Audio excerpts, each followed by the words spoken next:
Assalamualaikum warahmatullahi wabarakatuh. Perkenalkan, kami dari kelompok 1 kelas 2 Informatika A.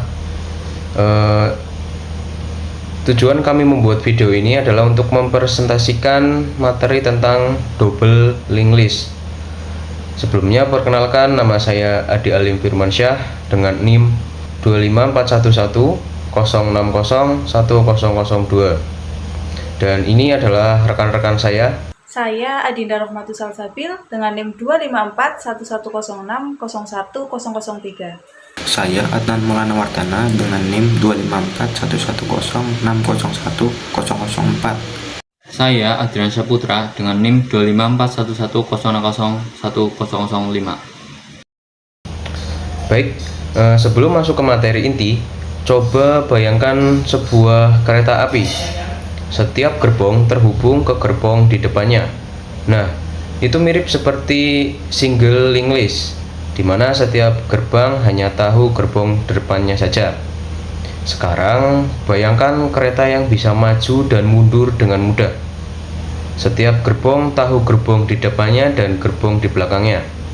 Inilah analogi dari double linked list. Baik, masuk ke materi. Coba bayangkan sebuah kereta api. Setiap gerbong terhubung ke gerbong di depannya. Nah, itu mirip seperti single linked list, di mana setiap gerbong hanya tahu gerbong depannya saja, satu arah, maju terus. Sekarang, bayangkan kereta yang bisa maju dan mundur dengan mudah. Setiap gerbong tahu gerbong di depannya dan juga gerbong di belakangnya. Inilah analogi dari double linked list. Apa itu maksud dari double linked list? Nah, jadi double linked list itu adalah struktur data yang terdiri dari kumpulan node yang saling terhubung dari dua arah. Dan setiap node itu menyimpan data dan memiliki dua penghubung, yaitu satu ke node berikutnya dan satu ke node sebelumnya.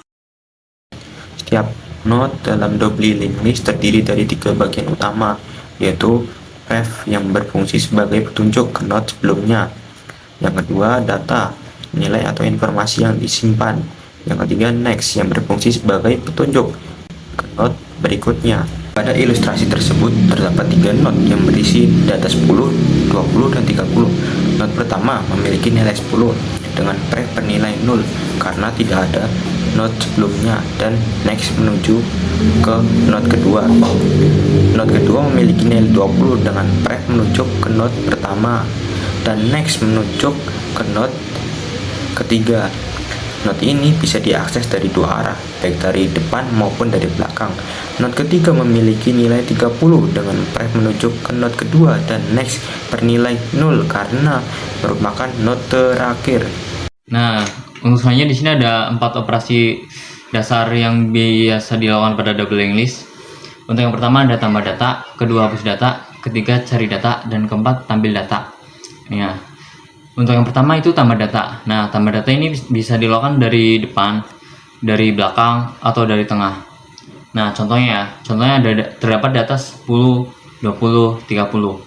Nah, kita mau menambahkan data 25 di tengah-tengah data tersebut. Nah, data 25 ini kita masukkan di sela-sela antara 20 dan 30. Jadi itu hasilnya 10, 20, 25, 30. Nah, untuk selanjutnya ada hapus data. Nah, ini hapus data itu menghapus node tertentu. Nah, contoh ada data 10, 20, 30. Nah, kita ingin menghapus data 30. Nah, jadi hasilnya itu 10, 20 begitu. Untuk selanjutnya ada cari data. Nah, cari data ini mencari node dengan nilai tertentu ya. Nah, kita ingin mencari data berapa ya? 30.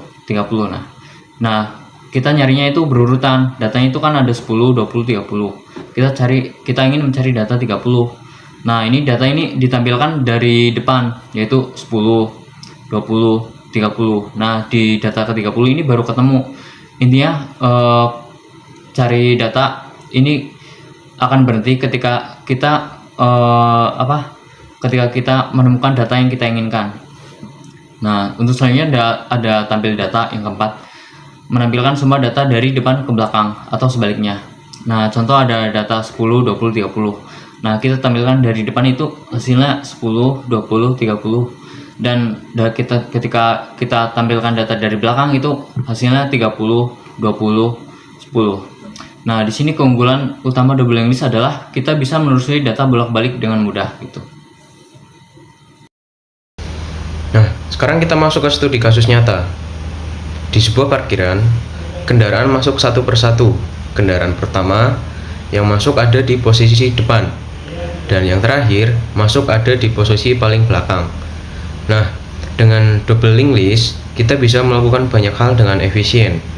Kita bisa menelusuri kendaraan dari depan ke belakang atau sebaliknya, dari belakang ke depan, dan yang paling penting, kita bisa menghapus kendaraan tertentu, misalnya yang keluar parkir dengan sangat mudah. Dimanapun posisinya, tidak harus dari depan atau belakang saja. Nah, di sini kita membahas truk note dengan tipe data string yang isinya ada plat, jenis kendaraan, serta pointer prev dan next untuk menghubungkan antar node. Di sini ada kelas parkiran, yaitu untuk membuat sistem kelas untuk mengelola data parkiran, dan juga sebagai wadah untuk data dan kendaraan. Selanjutnya ada private, yaitu agar data tidak bisa diakses dari luar. Selanjutnya ada node head untuk menyimpan alamat kendaraan pertama. Selanjutnya node tail untuk menyimpan alamat kendaraan terakhir. Selanjutnya ada public, di sini untuk fungsi agar bisa diakses dari luar. Selanjutnya ada parkiran. Parkiran ini kita ambil dari data yang pertama tadi atau konstruktor. Lalu selanjutnya ada head sama dengan 0, artinya menandakan bahwa belum ada kendaraan pertama.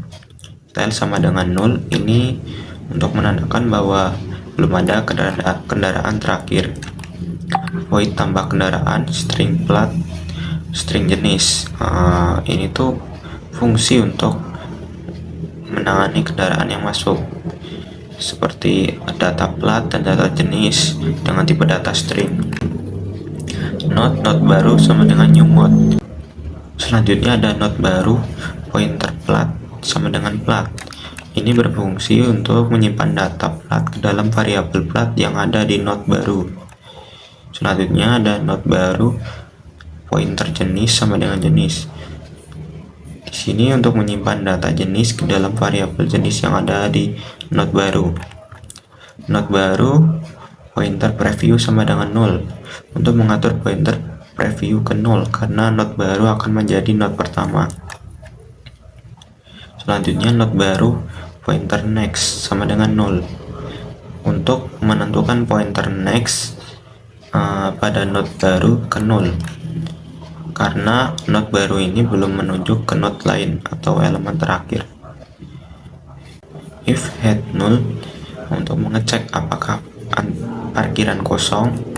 Head sama dengan node baru, menjadikan node baru sebagai kepala atau head yang baru.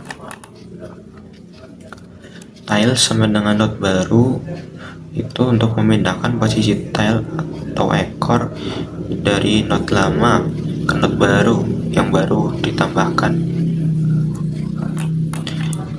Else jika parkiran sudah ada kendaraan, maka tail pointer next sama dengan node baru menghubungkan node terakhir saat ini ke node baru. Node baru, pointer preview sama dengan tail, itu untuk menghubungkan pointer preview ke node baru. Node baru, pointer preview sama dengan tail, itu untuk menghubungkan pointer preview node baru ke node terakhir. Tail node baru itu untuk memindahkan pointer ekor atau tail. Tampilkan kendaraan masuk parkiran.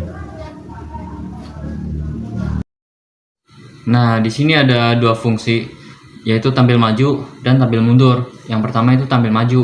Tampil maju kita ini digunakan untuk menampilkan data dari depan ke belakang ya. Nah, pertama kita cek apakah head itu kosong atau tidak. Kalau kosong, kita mulai dari head, lalu data ditampilkan satu persatu sambil bergerak ke depan menggunakan next. Sedangkan yang tampil mundur, kebalikannya, dimulai dari tail, lalu data ditampilkan sambil bergerak ke belakang menggunakan prev. Jadi intinya perbedaannya itu ada di arah pergerakan. Nah, next itu untuk maju dan prev itu untuk mundur. Sekarang kita lihat kodenya. Fungsi ini bernama hapus kendaraan. Menerima input plat nomor kendaraan yang ingin dihapus. Pertama, kita cek apakah parkiran kosong. Kalau hit 0, tampilkan pesan dan keluar fungsi. Sedangkan kalau ada isinya, kita buat pointer bantu yang mulai dari hit. Pointer ini akan berjalan menyusuri parkiran pakai perulangan while. Selama belum sampai ujung dan plat belum cocok, dia terus bergerak ke kendaraan berikutnya. Setelah perulangan selesai, kita cek apakah ketemu atau tidak. Kalau pointernya sudah sampai ujung, artinya tidak ketemu.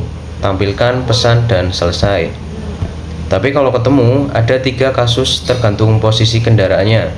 Kasus pertama, kendaraan paling depan, kita geser hit maju, lalu putuskan hubungan ke node lama. Sedangkan kasus kedua, kendaraan paling belakang, kita mundurkan tail, lalu putuskan sambungan ke node lama. Setelah itu kasus ketiga, kendaraan di tengah. Ini enaknya doubling list. Kita tinggal sambung ulang node sebelumnya, langsung menunjuk ke node sesudahnya. Dan node sesudahnya langsung menunjuk ke node sebelumnya. Node yang dihapus otomatis terlepas dari rantai. Terakhir, hapus node dari memori dengan delete, lalu tampilkan konfirmasi selesai. Nah, di sini kita memasukkan beberapa kendaraan, seperti kendaraan pertama ada mobil dengan plat B1234 ABC, selanjutnya motor dengan plat H567 XYZ, lalu yang terakhir ada mobil dengan plat D9012 LMN. Lalu setelah memasukkan data tadi, kita tampilkan dari depan dan belakang. Setelah itu kita menghapus satu kendaraan yaitu motor dengan plat H567 XYZ. Setelah itu menampilkan lagi kendaraan setelah tadi motor dihapus. Setelah kita menjalankan kode programnya, di sini ada 3 kendaraan yang sudah masuk parkiran. Yang pertama ada kendaraan dengan nomor plat B1234 ABC, yang kedua ada H5678 XYZ, yang ketiga ada D9012 elemen. Selanjutnya ada data parkir dari depan ke belakang. Yang pertama ada mobil dengan plat nomor B1234 ABC, yang kedua motor dengan plat nomor H5678 XYZ, yang ketiga ada mobil lagi dengan plat nomor D9012 elemen. Selanjutnya data parkir dari belakang ke depan. Ada mobil dengan plat nomor D9012 elemen, motor dengan H5678 XYZ, dan mobil dengan plat nomor B1234 ABC. Dan kendaraan yang keluar ada kendaraan dengan plat nomor H5678 XYZ. Dan selanjutnya ada data parkir dari depan ke belakang. Ada mobil dengan plat nomor B1234 ABC, ada mobil lagi dengan plat nomor D9012 elemen. Nah, untuk yang terakhir di sini ada kelebihan dan kurang doubling list. Untuk kelebihan yang pertama itu kita bisa telusuri dari 2 arah. Dan yang kedua itu penghapusan menjadi lebih mudah. Dan yang ketiga cocok untuk sistem seperti parkiran gitu. Dan untuk kekurangannya itu yang pertama itu memori lebih boros, dan yang kedua itu kode lebih kompleks. Baik, sekian. Terima kasih sudah menonton sampai akhir. Bila ada kesalahan kata atau perbuatan, kami dari kelompok 1 meminta maaf sebesar-besarnya. Terima kasih. Wassalamualaikum warahmatullahi wabarakatuh.